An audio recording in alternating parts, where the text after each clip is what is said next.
Watching True Blue here and other shows where that deal with Ghost Team out of Genesee County, um, which is one of the best in the country, if not the best. This could be taken so much farther, though, so much farther. Joint Terrorism Task Force. It could be taken so much farther. And generally, if you follow these, especially the serial predators, if you follow them, generally, you'll find other things. It may not be directly in their inner circle, but it may be just slightly outside. Other concentric circles. We tend to travel in circles, our social networks, and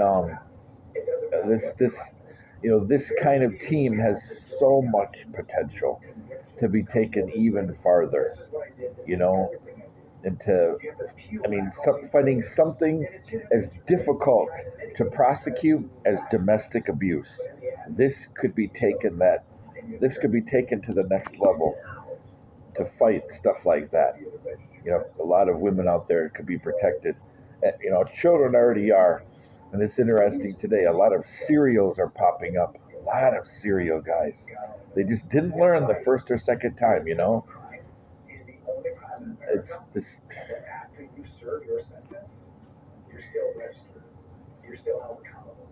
Oh yeah, they also deal with the registration stuff. The one important thing that the sheriff said was, some of these people, they don't change. You can't, what's the saying? A tiger can't change its stripes. I think that's the saying. And a leopard can't change its spots.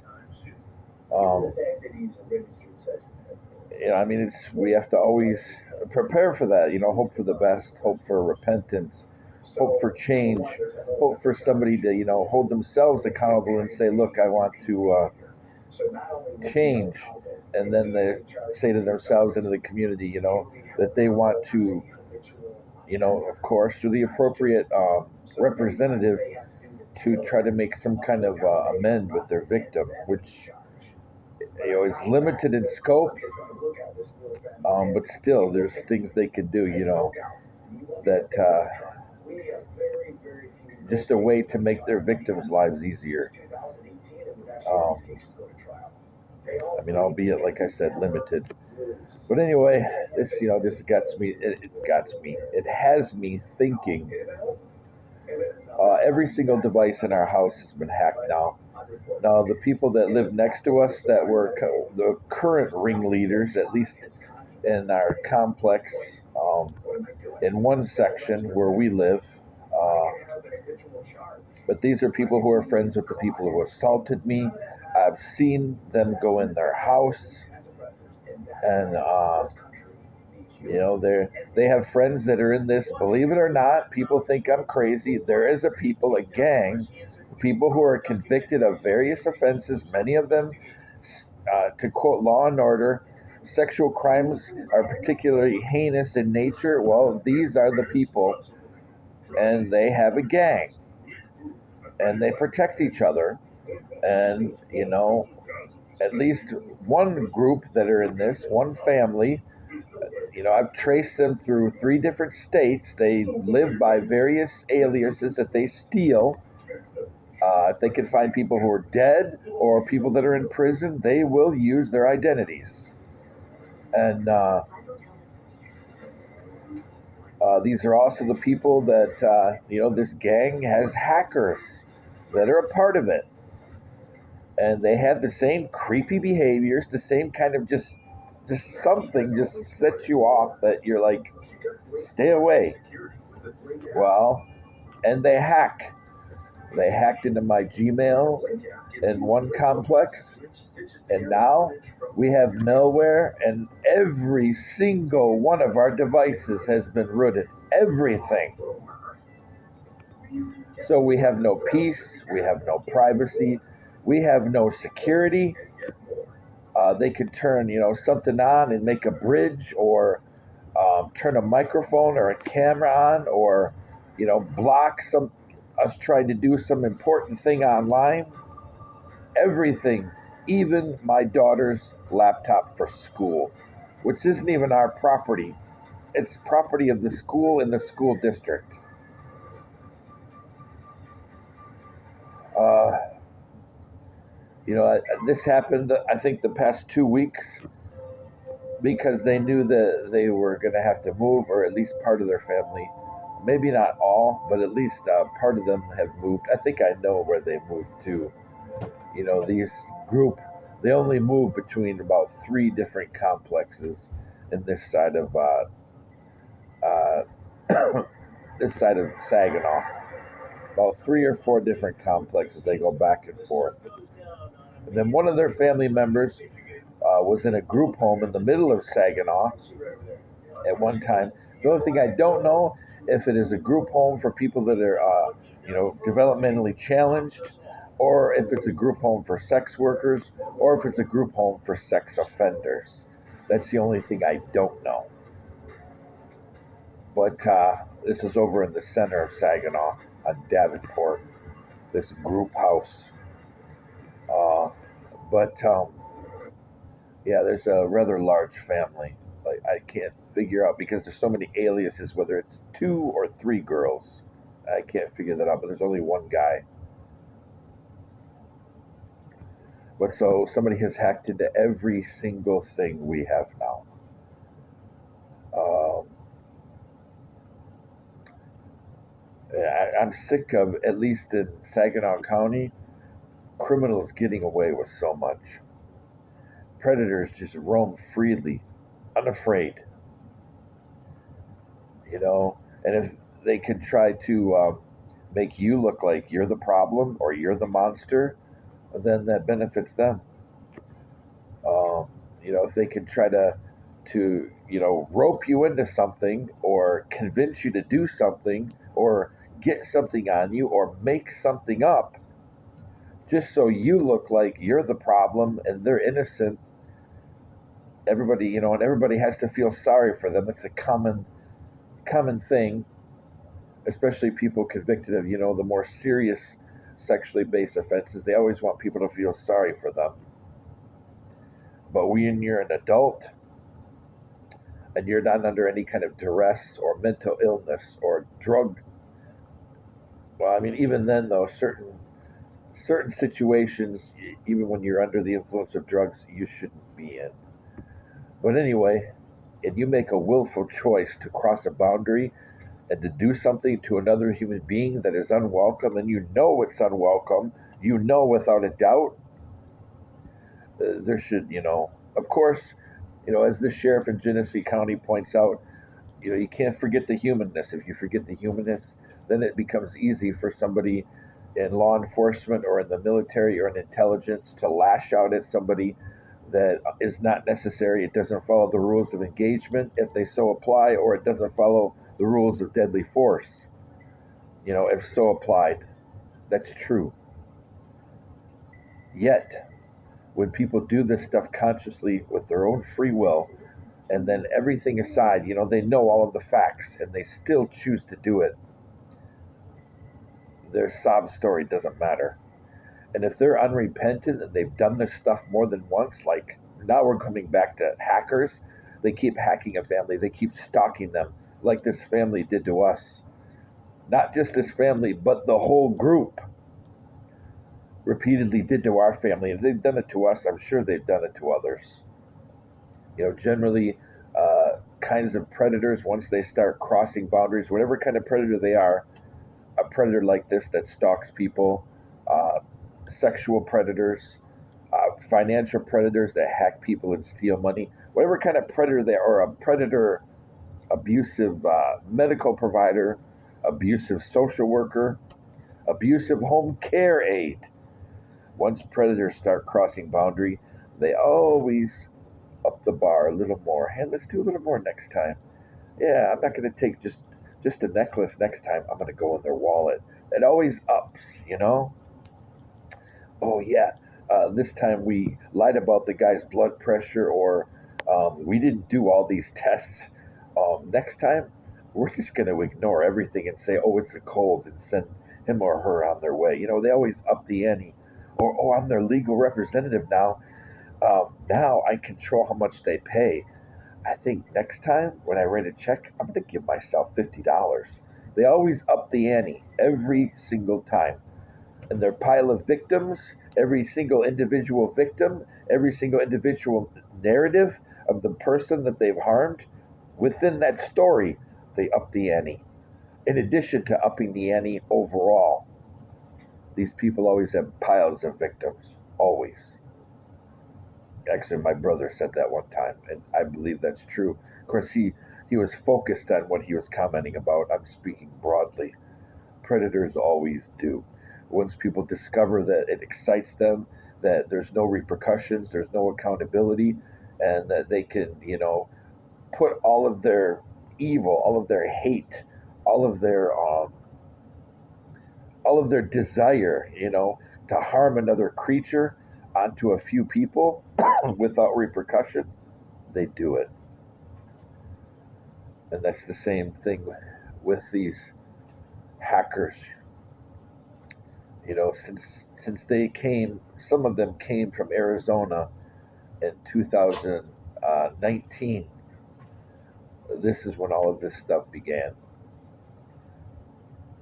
and that's when we also, I don't know if this is connected, but that's around the same time that I uncovered, that there's several families who have been in cults. Some of the survivors of the cults and some of the people who were their children that are actually here. Some of them I'm not going to say anything because I know one family and they're really good people and they walked away from it, but the people pursued them, and I'm going to keep their names and their identity private. They're very good people. Others, I don't know why they would come here. You know, um, why would survivors of Jonestown or their descendants come here? Why would survivors of Heaven's Gate or their descendants come here? Why? I can't explain that. And other different cultic or sect groups end up here in mid Michigan. I can't explain that. It makes no sense to me at all. But anyway, but I mean that has nothing to do with this family. I don't think. I mean, I guess it could, but that's around the time that I covered because one of those connections for Heaven's Gate are in Arizona as well. I mean, that's why I mentioned that. I don't know if they're connected, but yeah, the one survivor of that group. Actually, technically, it's two, but I'm not sure if both of them are still alive. But one of them kept direct connections. They took over the websites and everything, and the other one they had a falling out. So the other one kind of fell by the wayside. So technically, there's two survivors of that group, and a couple of families left children right here from the Midwest. But I mean, I don't know them, so I can't. There's nothing to tell. So I don't have to worry about preserving their identity. There's nothing to tell. Just the fact that why are some of these people here? It makes no sense to me at all. But they are, and I've met a couple of them. I think I can't say for sure, but I think I have. Pictures can be old, identities are easy to change, but I think I have. And but anyway, we're discussing the people who are targeting my family. So every single device is hacked, and this kind of people who do stuff like this, it's not just it's not just us. There's there's a couple of families in the complex we live now. I mean, I don't know everybody here. There's only two families that we talk to, people that I've talked to briefly, but they don't make trouble. They don't have racial biases. They treat everybody the same. Um, they're cautious about who they interact with in here because they know there's trouble. They don't want to be involved in trouble. Those are the couple of families we talk to, and that's all the people we talk to in here because there's a lot of troublemakers where I live now, a lot of them. And some of these people, since we moved in here, the troublemakers, some of them have left or moved to a different part of the complex. Um, some of them went back to their homes. Don't ask me why somebody would rent an apartment when they own a home. They got to be out of their mind. But they have moved out. Uh, but in our building, all of them keep their internet on, which tells you something's not right. Uh, Lately, I think because of one of my videos, people have started hiding their SSIDs, but the networks are still there. You can detect the signals; they're still there, but they're just hiding SSID. But yeah, I mean, when people move out of a complex allegedly, or they're allegedly evicted, and they keep the internet on, that makes no sense at all. You know something, people are up to something. And when the neighbor that I've caught hacking people, who I think left, I don't know if the entire family did or just he did. Um, he has another identity too. Um, I can't say for sure. I don't have enough evidence, but I believe he has a female identity. And they, as I said before, I don't have a lot of evidence to say it could also be a sister, twin sister or something. But I've caught him hacking us before, more than once. And when people sit outside your house and they're on their phone, that's not normal. And people certainly don't have to do it, in buildings that are only 2x4 and OSB and acrylic siding. Come on, that's not going to block a signal. It's not going to block a signal from a cheap dime store CB, let alone from a phone or a router. So, and when people sit between buildings, that tells you what they're doing. They're going onto the networks in the building. If you have 8 apartments in 2 buildings and you sit between the 2 buildings, you tentatively, depending on how the apartments are set up, you have exposure to anywhere from 3 to 6 different networks when you're sitting between the buildings. 3 to 6 different networks. You have access to their Wi-Fi. So, and if they have guest accounts, that's an easy in. Because one mistake that Americans usually make is if they use a password on their guest account at all, you know, they're generally very low security, and you find some people they don't even know that their router has a guest account until somebody tells them. So they don't do anything with it. So all you have to do is know the model of the router, and then you can bring up what the default passwords are. Because if nobody changed the name of like Linksys 526 Alpha guest, and you go and Google it, and it says, "Oh yeah, the default password is guest," and so you type guest, and you go in their guest access for their Wi-Fi, their guest, inside of the network. Well, that's the way that you stack connections. Then you use a VPN. I mean, people do all kinds of stuff to hide what they're doing. But I know what they're doing. That's why I consistently brought it out to people, but they chose not to act.